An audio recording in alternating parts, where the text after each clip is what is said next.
എൻ്റെ പേര് ജോസ് ജോയ്. ഞാൻ ബോൾഗാട്ടി സെൻറ്റ് സെബാസ്റ്റ്യൻ ഇടവകയിൽ നിന്നാണ് വരുന്നത്. ഞാൻ ഉടമ്പടി എടുത്ത ദിവസം സെപ്റ്റംബർ 7-ാം തീയതിയാണ്. എനിക്ക് എൻ്റെ അമ്മയിൽ നിന്ന് അത്ഭുതകരമായിട്ടാണ് കുറേ അനുഗ്രഹങ്ങൾ കിട്ടിയത്. ഒന്നാമതായിട്ട് എൻ്റെ വൈഫ് ഇവിടെ വന്ന് ഉടമ്പടി എടുത്ത് മെയ് 11-ാം തീയതി പോയി. IELTS ഒക്കെ എഴുതുന്നതിന് മുമ്പേ എന്നെ അച്ഛനെ വന്ന് കണ്ട് അതെല്ലാം പാസ്സായി. മെയ് 11-ാം തീയതി ഇവിടുന്ന് UK പോയി. ജൂലൈ 21-ന് ഞങ്ങൾ അവളുടെ ഡിപ്പെൻഡായിട്ട് വിസക്ക് വെച്ചു. ആ വെച്ചതിൻ്റെ 2 ദിവസം കഴിഞ്ഞപ്പോൾ എൻ്റെ വൈഫിൻ്റെ കമ്പനി ബ്ലാക്ക് ലിസ്റ്റിൽ പെട്ട് സസ്പെൻഡ് ചെയ്ത് കുറച്ച് പൈസ മുടക്കി ആണ് ഞങ്ങൾ ഡിപ്പെൻഡ് വിസക്ക് വെച്ചത്. പക്ഷെ അപ്പോഴൊക്കെ എന്താണ് കുറേ തടസ്സങ്ങൾ ഇങ്ങനെ മുമ്പിലോട്ട് വന്നുകൊണ്ടിരിക്കണായിരുന്നു. വൈഫും പറഞ്ഞ് മോൻ പോയി ഉടമ്പടി എടുക്കണമെന്ന് പറഞ്ഞ്. അങ്ങനെ ഞാൻ വന്ന് ഉടമ്പടി എടുത്ത് 20 ദിവസം കഴിഞ്ഞപ്പോഴത്തേക്കും എൻ്റെ വൈഫിൻ്റെ സസ്പെൻഷൻ പിൻവലിച്ചു. അത് ഏറ്റവും വലിയ അനുഗ്രഹമായിട്ട് എനിക്കത് ഫീൽ ചെയ്ത ദിവസം, ആ നിമിഷം. പക്ഷേ എന്നിട്ടും 5 മാസത്തോളം ഞങ്ങൾ കാത്തു നിന്നു വിസക്ക് വേണ്ടി. പക്ഷേ വിസ വന്നില്ല. വൈഫ് പറഞ്ഞു വരും, മുട്ടിപ്പായിട്ട് പ്രാർത്ഥിക്കണമെന്ന് പറഞ്ഞു.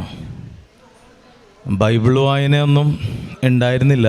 പക്ഷേ ഉൽപ്പത്തി മൊത്തം വായിച്ച്, പുറപ്പാട് മൊത്തം വായിച്ച്, ലേവ്യർ മൊത്തം വായിച്ച്, സംഖ്യ തുടങ്ങിയപ്പോൾ തന്നെ മാതാവിൻ്റെ ഒരു ഇത് ക്യാൻസൽ ചെയ്തിട്ട് വെക്കണമെന്ന് വിജയകുമാർ ബ്രദറിനെ വിളിച്ചിട്ടുണ്ടായിരുന്നു വൈഫ്. ക്യാൻസൽ ചെയ്തിട്ട് വെക്കണമെങ്കിൽ അത് വിസ നടപടികൾ എങ്ങനെയാണെന്ന് അറിയില്ല, അതങ്ങനെ വെക്കണം എന്ന് പറഞ്ഞു. പക്ഷെ അങ്ങനെ ഞാൻ ക്യാൻസൽ ചെയ്ത് വെച്ചത്. അപ്പോൾ 4-ാം തീയതി ഞാൻ ക്യാൻസൽ ചെയ്ത് വെച്ചു. ഡിസംബർ 7-ാം തീയതി ഞാനിവിടെ വന്ന് എൻ്റെ ഉടമ്പടി പുതുക്കുവാൻ വേണ്ടി ഞാനിവിടെ വന്ന്. അത് വൈഫ് വിളിച്ചിട്ട് പറഞ്ഞു, ഉടമ്പടി പുതുക്കണ 7-ാം തീയതിയാണല്ലോ, മാതാവ് പ്രത്യക്ഷപ്പെട്ട ദിവസം തന്നെയാണ്, അപ്പോൾ ഇവിടെ വന്ന് മോൻ പുതുക്കണമെന്ന് പറഞ്ഞപ്പോൾ ഞാൻ പറഞ്ഞ് എനിക്കൊരു സ്കൂൾ ട്രിപ്പ് അന്നേരം എടുത്തിട്ടുണ്ടായിരുന്നു. അത് ഉത്തരവാദിത്തപ്പെട്ട ഒരു ജോലിയായിരുന്നു, ചെറിയ പിള്ളേരുടെ. പക്ഷെ ഞാൻ അന്ന് നിൽക്കുമ്പോൾ വൈകുന്നേരം കളക്ടറിൻ്റെ ഇതിൽ TV വന്നു, നവ കേരള സദസ്സിൻ്റെ അവധി അങ്കമാലി, അവിടെയാണ് ഞാനിപ്പോൾ വാടക താമസിക്കണം. അവിടെ ആ ജില്ലക്ക് അവിടെ ഇതിന് അവധി പ്രഖ്യാപിച്ചു. 2 പേർക്കും സ്കൂൾ അവധിയായപ്പോൾ ആൾ ചെറുതിനെ നോക്കും.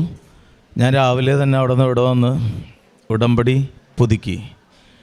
അത് കഴിഞ്ഞ് വെള്ളിയാഴ്ച ഞാൻ എൻ്റെ വൈഫിൻ്റെ ആങ്ങളുടെ വീട്ടിൽ വർക്ക് ചെയ്തുകൊണ്ടിരിക്കുമ്പോൾ സാറ് വിളിച്ചിട്ട് പറഞ്ഞു, 4-ാം തീയതി വിസക്ക് വെച്ചല്ലേ, 7-ാം തീയതി ഇവിടെ വന്ന് ഉടമ്പടി എടുത്തേണ്. 3 ദിവസം കൊണ്ട് എൻ്റെ മാതാവ് എനിക്ക് വിസ പാസ്സാക്കി തന്നു. അത് ഏറ്റവും വലിയ അനുഗ്രഹം എന്ന് പറഞ്ഞിട്ടുണ്ടെങ്കിൽ 7-ാം തീയതി അമ്മ പ്രത്യക്ഷപ്പെട്ട ആ നിമിഷം എൻ്റെ മെയിലിൽ നോക്കിയപ്പോൾ ആ കറക്റ്റ് ടൈമിനാണ് എനിക്ക് വിസ പാസ്സായേക്കണത്. പിന്നെ വെളുപ്പിന് ആ നീലത്തിരി കത്തിച്ച് വെച്ച് തീക്ഷ്ണമായിട്ട് ഞാൻ പ്രാർത്ഥിക്കുമായിരുന്നു. എൻ്റെ മക്കളൊക്കെ ആ കാശുരൂപവും എണ്ണയുമെല്ലാം വെച്ച് മുട്ടിപ്പായിട്ട് പ്രാർത്ഥിക്കുമായിരുന്നു.